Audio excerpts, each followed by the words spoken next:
Good evening viewers, स्वागत है आप सबका मेरे यूट्यूब चैनल में। आज मैं श्री माँ और श्री अरविंद की वाणी के संदर्भ में नारी होने का अर्थ के विषय में वार्ता करूंगी। नारी मुक्ति को लेकर तरह तरह की हलचलें बहुधा यहाँ वहाँ दिखाई देती हैं। सरकारी तंत्र और गैर सरकारी संगठन नारी को सशक्त बनाने के लिए प्रयासरत हैं और ये प्रयास महानगरों में आयोजित सेमिनारों में गुम हो जाते हैं। स्थिति में बदलाव का संकल्प और तदनुकूल कर्म कम ही दिखाई देता है। अबला जीवन हाय तुम्हारी यही कहानी, आंचल में है दूध और आंखों में पानी कहकर राष्ट्र कवि मैथिली शरण गुप्त ने समाज में नारी की दिशा और दुर्दशा का जो चित्र खींचा था, निश्चय ही अब वह वैसा नहीं रहा है। लेकिन अपनी काव्यात्मक अभिव्यक्ति में एक नहीं दो मात्राएं नर से भारी नारी कहकर नारी के भारी होने की उद्घोषणा की थी। उसका साकार रूप विरल ही है। असल में नर बड़ा है या नारी, यह बहस किसी सार्थक निष्कर्ष तक नहीं पहुंचाई जा सकती। समानता लक्ष्य है तो एक दूसरे को छोटा या बड़ा सिद्ध करने का उद्देश्य बेमानी। जो नारियां उच्च वर्गीय मंचों से मुक्ति के लिए बयान देती हैं, वह भी ये नहीं समझती कि मुक्ति आखिर वो किससे चाहती हैं। जो लोग मुक्ति को स्वच्छंदता का पर्याय मानते हैं, उनकी समझ का क्या करें। कौन किसका दास है? पुरुष स्त्री का दास है या स्त्री पुरुष की दासी है? दोनों की अलग अलग दास्ताएं हैं। श्री माँ ने स्त्री की 3 दास्ताएं बतलाई हैं। पुरुष और उसके बल के प्रति आकर्षण, घरेलू जीवन और सुरक्षा की कामना और मातृत्व के लिए आसक्ति। उन्होंने पुरुष की भी 3 दास्ताओं की ओर संकेत किया है। पुरुष के भीतर स्वामित्व की भावना होती है, शक्ति और आधिपत्य के लिए आसक्ति, और नारी के साथ में लैंगिक संबंध बनाने की इच्छा। विवाहित जीवन की छोटी मोटी सुविधाओं के लिए आसक्ति। पुरुष और स्त्री की पारस्परिक समानता इन दास्ताओं से मुक्त होने में ही। विश्व की प्राचीन परंपराएं यह मानती हैं कि परम सत्ता ने संकल्प करके आत्म अभिव्यक्ति के लिए विश्व रचा है। सृजनात्मक चेतना का उद्भव इस रचना का प्रथम चरण था। अभ्यासवश ही इन परंपराओं में परम सत्ता को पुल्लिंग और सृजनात्मक चेतना को स्त्रीलिंग मान लिया गया है। मानव के लिए ऐसी व्याख्याएं स्वाभाविक हैं और मानवीय प्रकृति के अनुरूप हैं।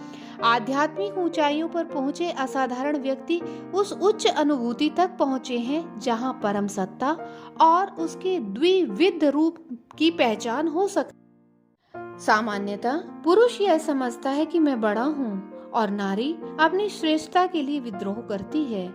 उपर्युक्त दास्ताओं की ओर संकेत कर श्री माँ ने लिखा है कि जब तक स्त्रियां स्वयं को स्वतंत्र न करे, तब तक कोई कानून उन्हें स्वतंत्र कर ही नहीं सकता है, और पुरुष भी अपने अंदर अपने भीतर की दास्ताओं से मुक्त हुए बिना मुक्त हो ही नहीं सकता।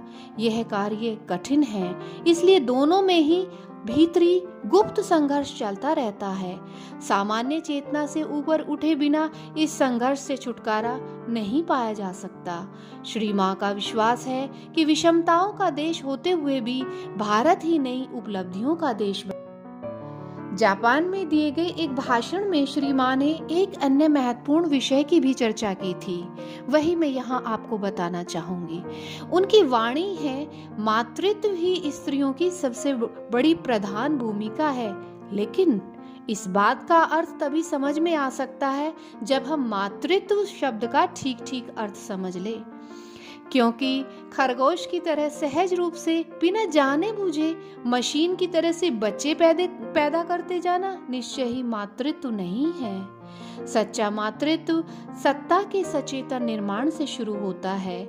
नए शरीर में बसने के लिए आने वाली आत्मा के लिए आत्मा को तैयार करना ही मातृत्व है। इस तरह नारी का सच्चा क्षेत्र आध्यात्मिक है, लेकिन इस बात को हम प्रायः भूल जाते हैं।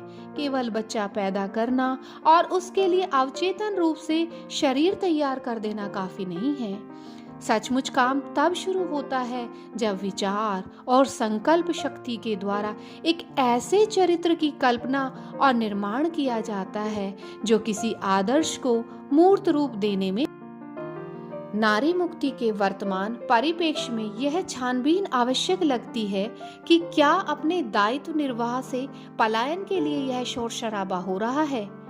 भागवत मुहूर्त में जी रहे नर और नारी को जागरूक होकर यह सोचना होगा कि कर्तव्य क्या है और अकर्तव्य क्या, ग्राह्य क्या है और अग्राह्य क्या है।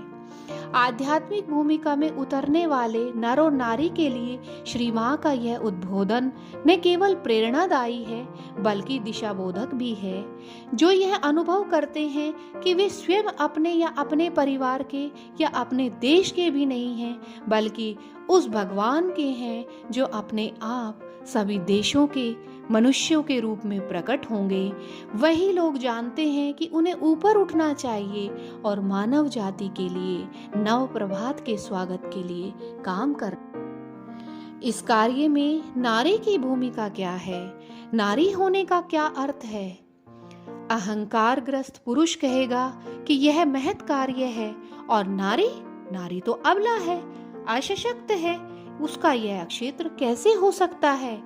परस्पर समानता और सहयोग के संबंध में यह उथला भाव काम्य तो है ही नहीं बल्कि सचमुच निंदनीय है। श्री मां नारियों की भूमिका समझाती हैं, यह एक महान निर्विवाद सत्य है कि महामानव नारी से ही जन्मेगा, लेकिन इस सत्य के आधार पर हमें फूले न उठना चाहिए।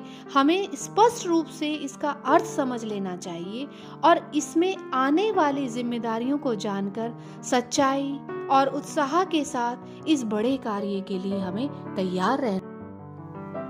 सारे संसार में फैले हुए काम में यही हमारा सबसे बड़ा भाग है। इस कार्य में राजनीतिक, सामाजिक, नैतिक, धार्मिक उपायों से सफलता नहीं मिल सकती। फिर श्री मां कहती हैं, मनुष्य के अंदर नई चेतना लाने वाली एक नई आध्यात्मिक बाढ़ इस कार्य के रास्ते में आने वाली सभी बाधाओं के पहाड़ों को रास्ते से हटा देगी। इस समय अगर आवश्यकता है वह है एक नई आध्यात्मिक ज्योति की, धरती पर भगवान की किसी एक ऐसी शक्ति के उतारने की जो अभी तक हमारे लिए अपरिचित है, भगवान के ऐसे रूप और विचार की जो हमारे लिए नए हों। और यह बात करते ही हम उस बिंदु पर जा पहुंचते हैं जहां से हम चले थे। मेरा अर्थ है सच्चे मातृत्व से। यह रूप जिसका निर्माण धरती की वर्तमान परिस्थितियों को बदलने की क्षमता रखने वाले आध्यात्मिक शक्ति को अभिव्यक्त करने के लिए किया जाएगा, उस रूप का निर्माण नारी नहीं करेगी तो कौन करेगा। इसके बाद भी नारी होने का अर्थ और नारी की भूमिका से हम अनजान बन रहे हैं तो क्या किया जाए। यहाँ मैं आपके लिए प्रश्न छोड़े जा रही हूँ। क्या आप वास्तव में नर और नारी के अर्थ को समझ पाए हैं? क्या आप अपनी महत्वपूर्ण भूमिका देने के लिए तैयार हैं? क्या आप भागवत चेतना के कार्य में अपना समय देने के लिए, अपने आप को स्वाहा करने के लिए, अपने सर्वस्व को न्योछावर करने के लिए तैयार हैं? मुझे आशा है आपको श्री मां की ये वाणी पसंद आई होगी, प्रिय लगी होगी। अगर आपको प्रिय लगी है तो आप मेरे चैनल को लाइक और सब्सक्राइब करना मत भूलिएगा। Thank you. Have a great day.